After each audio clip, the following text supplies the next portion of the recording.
In this video, I'm going to show you how to use your sewing machine to sew your cotton lining.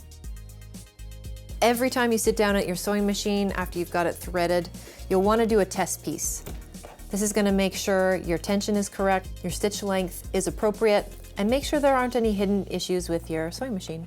Let's give it a go.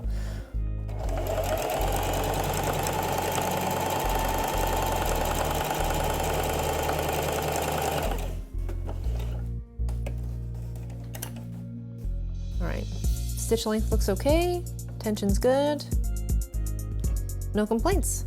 Looks great, let's get started.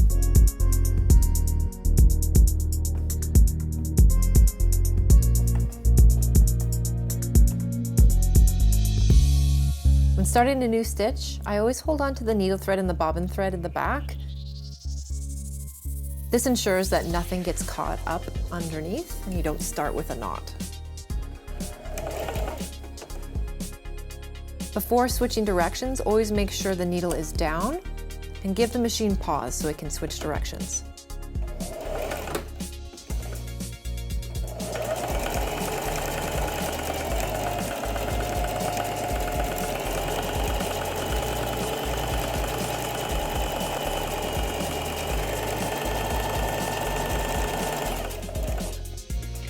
Pause with the needle down, back stitch a bit.